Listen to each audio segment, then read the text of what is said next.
स्वर्ग या नरक के लिए यमराज का बुलावा। धर्म के देवता व काल के स्वामी यमराज अपनी न्याय गद्दी पर आसीन थे और चित्रगुप्त के साथ आत्माओं के पाप और पुण्य का लेखा जोखा देख रहे थे। ये वो भारतीय आत्माएं थी जिनमें असमंजस था कि उन्हें स्वर्ग भेजा जाए या नरक में, अतः इन्हें पेंडिंग रखा गया था। यमराज जी व चित्रगुप्त ने इनके लिए अलग से समय निकाला। चित्रगुप्त जी ने कहा, प्रभु ये राजू छिलके की आत्मा है। राजू छिलका ने काफी लड़कियों को छेड़ा है, किंतु कहीं लड़कियों की क्लास में पढ़ते समय मदद भी की थी। प्रभु आप ही बताएं, छिलके को स्वर्ग में फेंके या नरक में। यमराज जी ने कहा, प्रभु मामला वाकई काफी गंभीर है। चित्रगुप्त, मिस्टर राजू छिलका बताओ तुम्हारी क्या इच्छा है, स्वर्ग जाओगे या नरक? यमराज जी ने राजू छिलके से पूछा। राजू छिलका ने कहा, प्रभु कहीं भी भेज दो, बस जहाँ भी भेजो वहाँ आइटम अच्छे हो। चित्रगुप्त ने कहा, आइटम बोले तो छिलके महाराज। यमराज समझे नहीं। राजू छिलका ने कहा, कहने का मतलब सुंदर कन्याएं जहाँ हो प्रभु, आए दिन आइटम डांस देखने को मिले। अपने लिए तो वह जगह स्वर्ग से भी बढ़कर है। चित्रगुप्त ने कहा, घोर पापी प्रभु, घोर पापी, ये पक्का नरक में जाने योग्य है। यमराज जी ने कहा, धीरज धरो चित्रगुप्त, राजू छिलका के बारे में पहले पूर्ण सुनिश्चित तो कर लें। केवल राजू की मनचली भावना के आधार पर न्याय नहीं दे सकते। तो छिलका, सर्वप्रथम तो तुम ये बताओ तुम मरे कैसे? राजू छिलका ने बोला, यमराज जी, हुआ यूं कि मैं केला खाते हुए एक लड़की का पीछा कर रहा था। मैं जैसे ही केला खाकर छिलका फेंका तो पीछे से हॉर्न की आवाज आई। मुड़ के देखा तो ट्रक। यमराज जी ने कहा, और ट्रक ने तुझे छिलका बना दिया, मतलब ट्रक ने तुझे पीछे से मारा। चित्रगुप्त ने कहा, क्यों रे छिलके, तेरे शहर में ट्रक सामने से नहीं आते, ज्यादातर ये ट्रक टक्कर पीछे से क्यों मारते हैं? साला मरने और मारने का मजा ही खराब कर देते हैं। राजू छिलका ने कहा, नहीं ऐसा बिल्कुल नहीं हुआ, ट्रक ने ना तो आगे से मारा ना पीछे से। दरअसल ट्रक मारता उससे पहले ही मैं केले के छिलके पर फिसल गया और ट्रक ऊपर से निकल गया। हा हा हा हा, सभी जोर से हंसते हैं। तो फिर मरा कैसे? राजू छिलका ने बोला, ये तो आप ही बताओ कि आपने बिना मरे उठाया कैसे? कैसा यमराज का बुलावा है, क्या ये पाप नहीं है? यमराज जी ने कहा, साइड में खड़ा कर दे इसको, अभी इसके बारे में बाद में विचार करेंगे। चित्रगुप्त ने कहा, प्रभु जो ये दूसरी आत्मा है वह एक लड़की की है, इसका नाम लाली रूपाली है। पेशे से ये एक टीचर थी। इसने बच्चों का बहुत मार मार के लाल किया, लेकिन साथ ही इसने अनेक नस्ल के बहुत सारे कुत्ते भी पाल रखे थे जिनको इसने बहुत प्यार से लाल किया। ये लाली के पाप पुण्य का लाल लाल इतना हो गया प्रभु कि कुछ समझ नहीं आ रहा। यमराज जी बोले, अरे पाप पुण्य छोड़ो चित्रगुप्त, इसका मेकअप देखो कितना डरावनी है लाली रूपाली, शक्ल से ही नरक में जाने लायक है, स्वर्ग में भेजकर दाग थोड़े ही लगाना है। रूपाली ने बोला, नहीं प्रभु, फिर कभी मेकअप नहीं करोगी, प्लीज स्वर्ग भेज दो। चेहरे पर काले दाग देखकर ही तो मुझे हार्ट अटैक आया था। लिपस्टिक, पाउडर, क्रीम का आज से उपवास शुरू, प्रभु प्लीज स्वर्ग में ही जाने दो। चित्रगुप्त ने कहा, नहीं प्रभु, ऐसी स्त्री के लिए स्वर्ग में तो कोई जगह हो ही नहीं सकती। मेकअप करके ना जाने कितनों का हार्ट अटैक दिया होगा, ये शुद्ध पापिन है। यमराज बोले, वैसे एक बात कहूँ चित्रगुप्त, यह स्वर्ग और नरक दोनों के लिए नहीं है, ऐसी लड़कियों के लिए धरती ही उपयुक्त है, क्योंकि हो ना हो लोगों की जान लेने में हमारी एक प्रकार से सहायक है। रूपाली को देखकर, रूपाली तो फिलहाल तुम साइड में खड़ी हो जाओ। रूपाली ने कहा, प्रभु क्यों वेट करवा रहे हो, धरती पर वापस भेजना हो तो भेज दो ना, मेरा बॉयफ्रेंड मेरा वेट कर रहा होगा। वैसे भी आपके दूध बॉडी सहित ले आए, हार्ट अटैक आया था, मरी नहीं थी। चित्रगुप्त ने कहा, हाँ तो कौन सा बॉयफ्रेंड के बिना मर ही जाएगी, वैसे भी तेरा 10वां बॉयफ्रेंड था। 11वां फिर बना लेना। फिलहाल साइड में खड़ी हो जाओ, नादान लड़की। यमराज ने कहा, अगला कौन है? चित्रगुप्त। चित्रगुप्त जी ने कहा, प्रभु अब जो दुविधा वाली आत्मा है वह है पप्पूरेजर की। पप्पूरेजर बाल काटने का काम करता है। इसने कहीं लोग के सर का बोझ कम किया है, पर ये अपनी पत्नी के लिए ही बोझ है। पत्नी को प्यार नहीं करता है, पराई स्त्री पर नजर रखता है। यमराज ने कहा, वाकई काफी गलत बात है। जब इसके पास नजर रखने के लिए खुद की स्त्री है, फिर पराई स्त्री पर नजर रखना कितना मूर्खता भरा है। इस गंदी आदत की वजह से तो रेजर दाढ़ी बनाते वक्त किसी की गर्दन भी काट सकता है।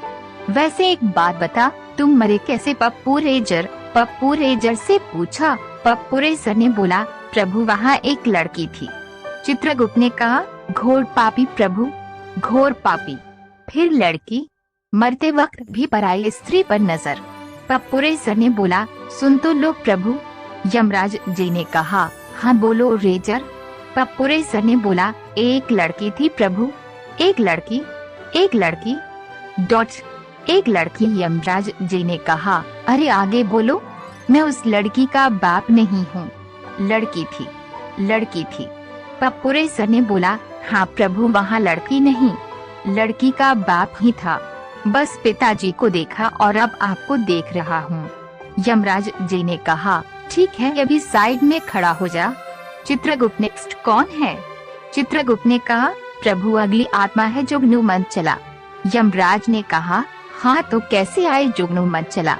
जुगनू मंचला ने बोला, बाइक से प्रभु, बाहर खड़ी है, अंदर लाऊं क्या? यमराज व चित्रगुप्त आश्चर्य से साथ में बोले।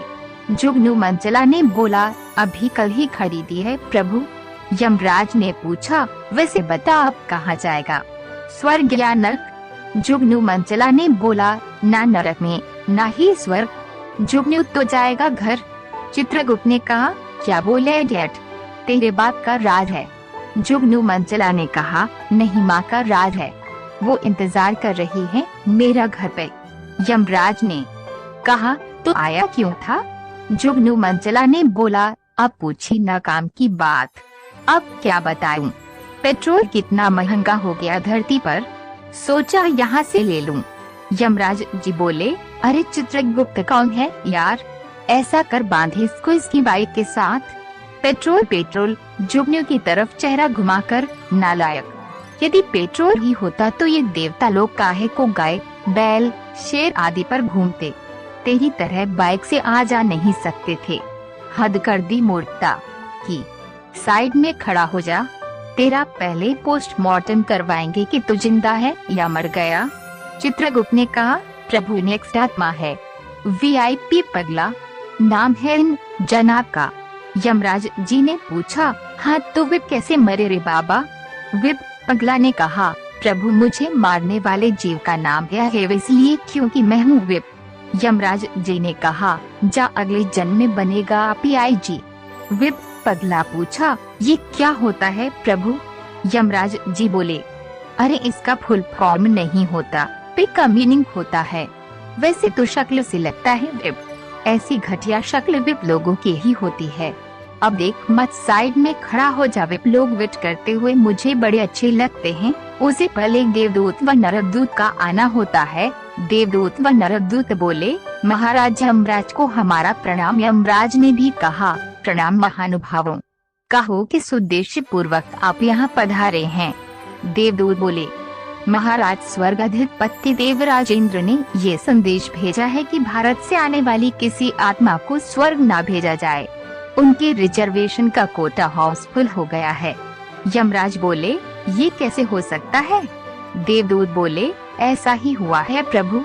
दरअसल जिस तरह से लापरवाही पूर्वक इस देश के निवासी धड़ल्ले से अपनी इंटरनेट सेवा का उपयोग कर रहे हैं, उसके रेडिएशन के द्वारा कहीं निर्दोष पक्षी मारे गए और जो स्वाभाविक रूप से अपने अच्छे कर्मों के कारण स्वर्ग आ रहे हैं।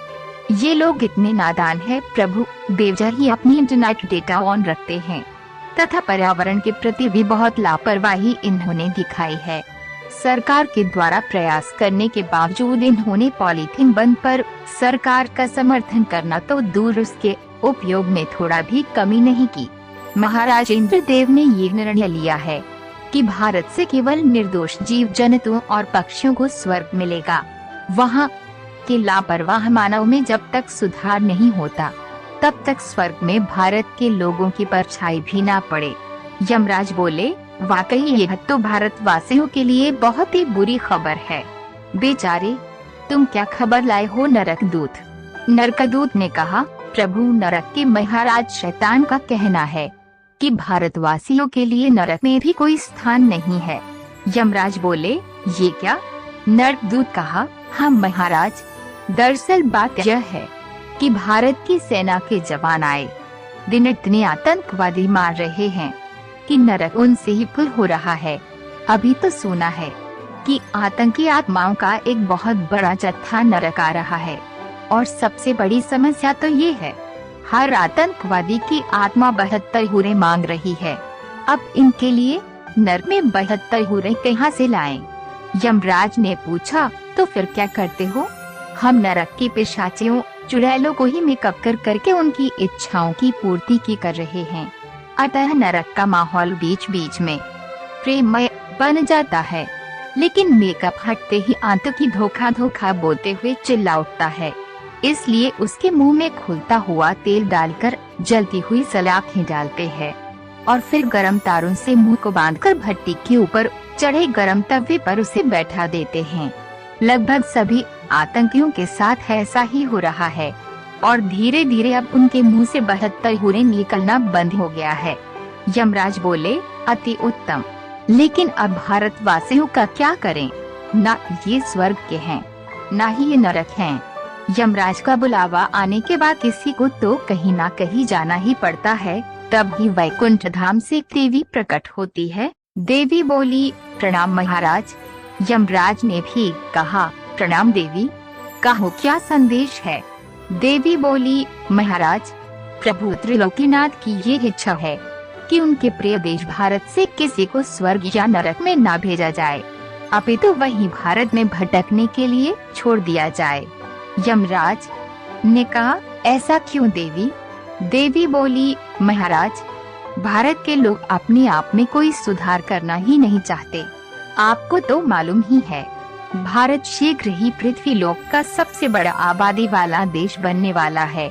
वहाँ के लोग धर्म के नाम पर संतान को ईश्वर की इच्छा का बहाना बनाकर निरंतर जनसंख्या बढ़ा रहे हैं। कुछ लोग तो वंश बढ़ाने के नाम पर भी जनसंख्या बढ़ा रहे हैं, जबकि उनको ज्ञात है कि जब स्वयं नारायण ने जब कृष्ण अवतार लिया था तो उनका वंश नहीं बचेगा। ऐसा उनको गांधारी द्वारा श्राप मिला था। चाहते तो वो इस श्राप से मुक्त हो सकते थे या श्राप न मिलने का कोई मार्ग खोज सकते थे, किंतु उन्होंने ऐसा नहीं किया, क्योंकि वे जानते थे ये वंश बढ़ाना बेकार की बात है। सबका पिता केवल और केवल ईश्वर है और सब उसके ही वंशज है, जो एक वक्त बाद कालग्रास हो जाएंगे। फिर भी क्यों पता नहीं ये किसका वंश बढ़ा रहे हैं, और साथ ही कुछ लोग संतान को ऊपर वाले की देन बताते हैं। ये तो बिल्कुल निराधार है। सीधी सी बात, आप यदि कोई कार्य करते हो तो उसका फल आपको मिलता है, ये भी ईश्वर का नियम है। तो फिर अपनी संतानों को रब, खुदा या ईश्वर के दिन कैसे बता सकते हैं? ये तो कर्मों का फल है, जैसा आपका कर्म वैसा आपका फल। इतना ही नहीं, देवी ने आगे बोलते हुए जारी रखते हुए कहा, खूब चिल्ला के कहते हैं, नारी को सम्मान मिलना चाहिए, नारी पूजनीय है, किंतु इनके नजरिए में एक बच्चे पैदा करने वाली मशीन से ज्यादा कुछ समझा है। बेकार के झूठे मुट्ठे अभियान चलाते हैं और जाहिल एक जनसंख्या नियंत्रण कानून नहीं ला सकते। क्या एक स्त्री का जीवन सिर्फ बच्चों के पालन पोषण तक ही सीमित है? अतः त्रिलोकीनाथ ने निर्णय लिया है कि जब तक भारत के लोग जनसंख्या नियंत्रण कानून नहीं लाएंगे, तब तक उनके लिए स्वर्ग व नरक दोनों के द्वार बंद हो चुके हैं। यमराज बोला, प्रभु त्रिलोकीनाथ का ये कदम स्वागत योग्य है। अति उत्तम। जैसी करनी वैसी भरनी।